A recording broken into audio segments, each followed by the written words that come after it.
Allahu, Allahu, Allahu, Allah.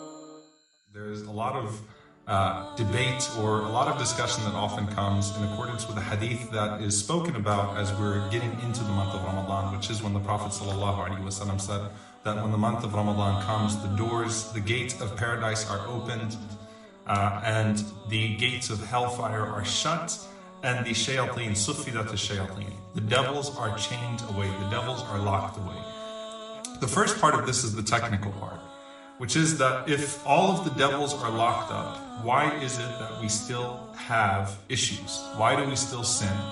Why do we still get into it with one another? Why do we still feel temptation? Why do we still hear whispers? The second technical part of this is, are all of the shayateen locked away, or are some of them locked away? And so there's a hadith of the Prophet ﷺ, another narration of Tirmidhi, where the Prophet ﷺ mentioned that maradat al-shayateen, that the big devils, meaning in the hierarchy of shayateen, in the hierarchy of devils, there are those that command the smaller shayateen, the smaller devils, to go out and to attack the people. And it is the big shayateen that are locked away. And the small shayateen, including the qareen, including the one who whispers to every one of us individually, those are still there. What are the implications of this hadith though for us? And how do we actually keep our shayateen locked away, our devils locked away for good? Not just in the month of Ramadan, but after the month of Ramadan. The first thing that we should reflect upon is where Allah subhanahu wa ta'ala tells us in the Quran, الَّذِي يُوَسْوِسُ فِي صُدُورِ النَّاسِ, that the only thing that the devils can do is they can whisper. They put ideas, they tempt, they try to cause us to not just disobey Allah subhanahu wa ta'ala, but to be distracted from doing the good deeds of obedience to Allah subhanahu wa ta'ala.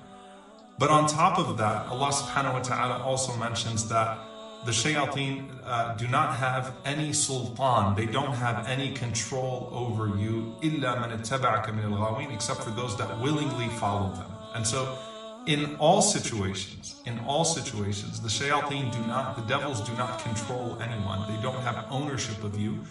The only thing that they can do is whisper. But Allah subhanahu wa ta'ala mentions to us النَّفْسَ الْأَمَّارَةُ بِالسُّوءِ, إِنَّ النَّفْسَ لَأَمَّارَةٌ بِالسُّوءِ, that the self commands evil as well. The self commands evil as well.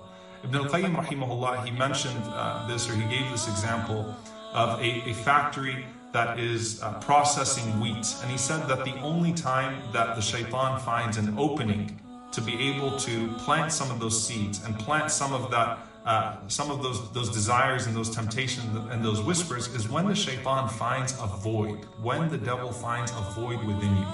And this is really important here, because when the Prophet ﷺ talked about dhikr, when he talks about remembrance as a fortress that the devil cannot penetrate, you know, one part of that, one aspect of that, the obvious implication of that is that dhikr, is that remembrance repels the shayateen away from you.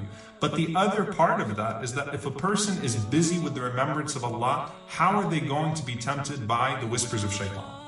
Right? The person is too occupied with something beneficial to be tempted to something that is so vain, so lowly, and calls them to something of no purpose.